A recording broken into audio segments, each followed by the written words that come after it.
All right, guys. So I just filmed a few episodes of basically how to not set your basement on fire with Lipo batteries and charging and storage. So if you think of anything I said wrong or any other tips that you guys have, you can just put them in the, I guess if this is on YouTube, just in the comment section or send me a message or something. But or just record your own video. I think we need to have more kind of just good tips and advice on lipo charging. And there's lots of good websites out there, but we just had this little fire here recently, and I just thought it was probably a good idea to just record a few of just my mistakes, little stories explaining what I've done wrong in the past. So hopefully that'll prevent, if it prevents even one person from setting their house or car or apartment or whatever on fire, it's probably worth doing. So there you go. I hope it's useful. Okay, guys, I'm just going to do a few little short series of videos on how to accidentally set your basement on fire with Lipo batteries while charging. So, episode 1 is the lovely, what I call octopus connector, which has you can plug this end into your charger, and this has all kinds of different ends on it, and including the popular XT60, right? So one day, these are all things that have actually happened to me over the last 12, 13 years. So one day I grabbed me a big old 6-cell battery. I plugged her into this XT60, and then immediately smoke was coming from the octopus connector here. And the reason was I had forgotten, and hidden underneath was a little bitty battery that I had charged for one of my little foamies. And the problem is all these wires, they're all connected. So when you plug in an XT60 and there's a smaller cell count battery plugged into a different connector, you send 6-cell voltage to this little 2-cell battery, and then it swells up real quick and makes a hissing noise, and then sometimes explodes into a fireball. So let that be a lesson to you guys. If you love these connectors, I don't use them much anymore because this actually happened to me more than once. So be careful if you use those connectors. So that'll be episode 1 of Kevin's campfire / lipo fire stories. There you go. All right, this is Kevin's campfire / lipo fire stories, episode number 2. Have had a couple of fires with parallel charging. So I no longer parallel charge. Well, I can't say I never do it, but I don't do it very often anymore because I've had bad luck a few times. So what I would recommend, instead of buying parallel boards, just go ahead and tell you, get 2 dual port chargers, and that way you can just charge on separate channels, and it will avoid some of the problems you get with parallel charging. I know it costs more, but it's actually costs less if you put in the cost of replacing your apartment or your home if it catches on fire from a cheaper parallel board. So anyway, this parallel board, it's really nice. Just ignore that charred thing right there. Somebody might have plugged a battery in backwards, which is really hard to do, but I have done it. Anyway, I love this parallel board. It's nice because you can charge 2, 3, 4, 5, 6-cell batteries. The downside is if you grab one of these parallel boards, they can charge multiple different cell count batteries. The problem is accidentally putting in different cell count batteries, which is a good way to get a fire because the higher voltage batteries will overcharge the lower cell count battery, and it'll catch on fire sometimes, often. So the trick is like this. You'll notice this battery looks about the same size as this battery. This has a clear coating so you actually see the cell counts. But so this is a 6-cell battery, and this is a 5-cell battery, I think. Oh no, wait. Yeah, this is a 6-cell battery. This is a 6-cell battery. This is a fat 6-cell battery.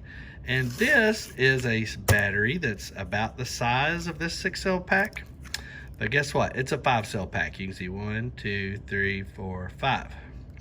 And it's actually a little bigger than this 6-cell pack and bigger than this 6-cell pack. So in the past, if I was in a hurry and not paying attention, you can see how it would be pretty easy to plug in several 6-cell packs on your parallel charger and then accidentally put a 5-cell pack in there, and this caused one of the fires we've had in the past. So the best way to avoid this, again, dual port charger, so you're charging on different ports and that won't happen.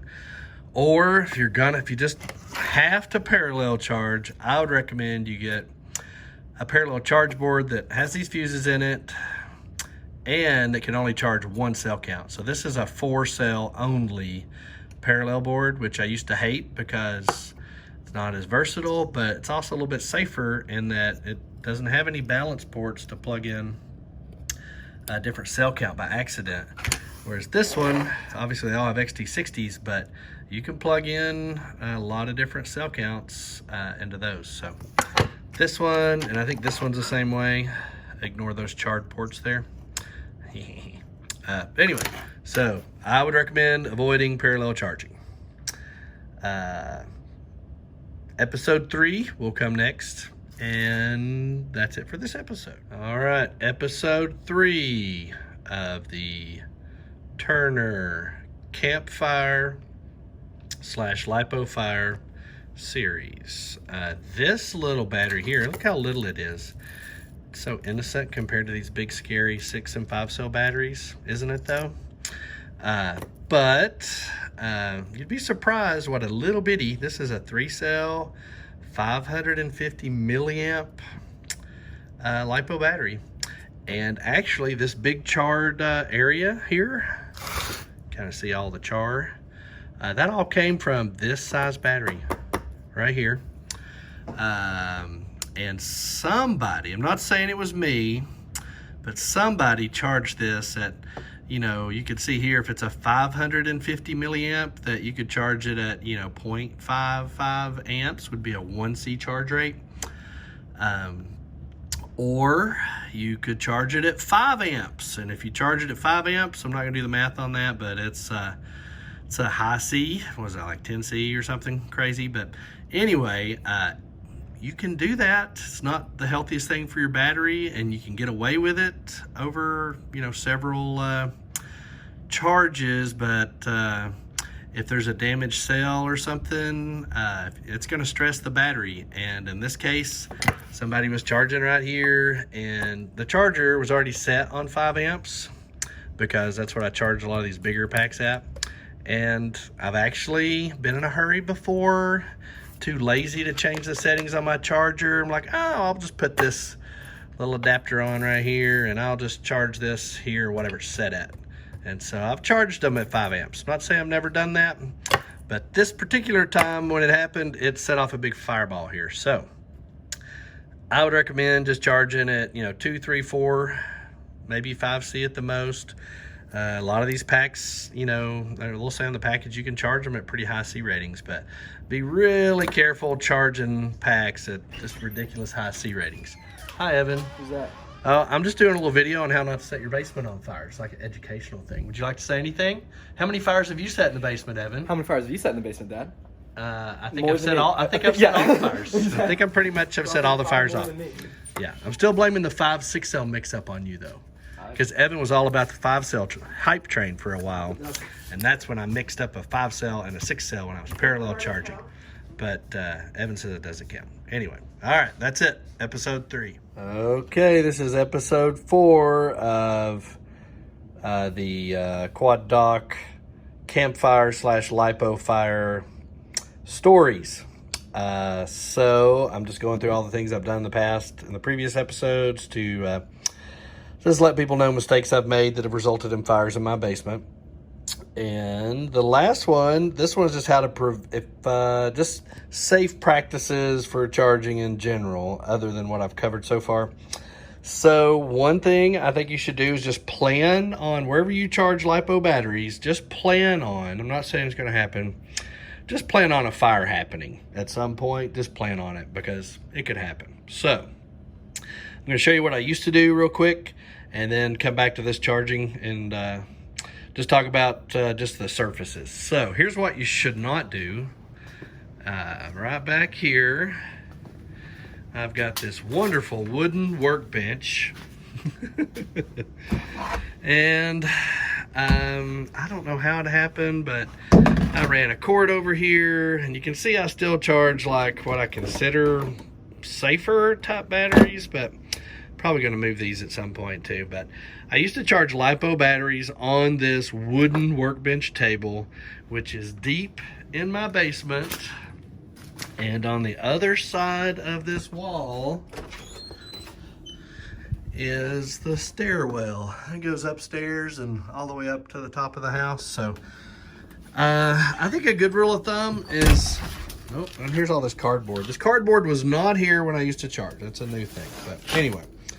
But I think a good rule of thumb is don't charge deep in your house, even though it's a concrete floor and all that. It's pretty deep in the house, and if a fire were to get out of hand, it could just burn my whole house down pretty quick. I think a lot of us are bad to charge deep in our garage because that's usually where the outlets are, you know, when you drive in or whatever. So this was actually my wife's idea, but I had already started, like, you know, put smoke detectors up back here, and I lined the wooden workbench with ceramic tile. And so I'd done some kind of precautions, but after I'd had a couple of fires here where things had caught on fire, and I'd screamed, grabbed them, and then like threw them on the floor, then I'd start kicking them. But you can see it's a long ways to get whatever's on fire out of the house. So my wife was like, honey, why don't you just charge close to an exterior door? So if something were to go wrong, you could just grab it and just throw it outside, just like one motion. And so that made a lot of sense. So I charged over here now, and I still brought the ceramic tiles over. I'm close to an exterior door. I have a smoke detector, which actually works. We just tested it when this happened, so recently.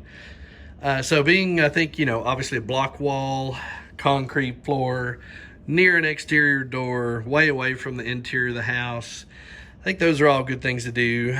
I do have some big fire extinguishers, but I actually got a few of these just small, and I know they look kind of rinky-dink, but believe it or not, I've used them and they work. So this one's rated for some, I think, some chemical fires and things like that. And it is true, once a Lipo battery catches on fire, I mean, you could put water on it till the cows come home, but in my experience, the cells just keep igniting, and it needs to really just get outside your house, and it's gonna do its thing and be, the actual initial fireball will be over pretty quick usually. But anyway, so ceramic tiles, charge near an exterior door if you can. Another thing I used to do before I set up all this, I just had an old charcoal grill that I didn't use anymore, and I ran the cords up through the vented part of the charcoal grill, and I just charged and left all my batteries inside a charcoal grill in my garage, and that worked fine too. As far as battery storage, you can store them. You can see here, again, I'm storing my batteries pretty close to an exterior door. Usually I put nothing flammable up here. There's a box I put up there. You gotta watch that. You need to constantly monitor your storage area. Looks like somebody decided to put a bunch of cardboard underneath. So anyway, but in general, nothing flammable above or below. And this is like a metal rack, and I still just put some tiles down there. And I kind of have a policy where I have like charge packs on this side and discharge packs towards the back, but just good, I think, good things to do. Another way to store your Lipos is you can just get some concrete blocks and put them on edge and just make little bunkers, like battery bunkers. And I've even seen people put, like, where they store batteries, the sandbags in plastic above the area. Like here, this would work pretty good. You could put on this shelf a few sandbags. And I think the theory there, of course, they're fireproof, and if the fire was bad enough, it might melt the plastic and then the sand would just dump down on the fire. So anyway, just ideas. Hopefully some of that's helpful. And this will conclude my Lipo fire battery tales episodes. That's it.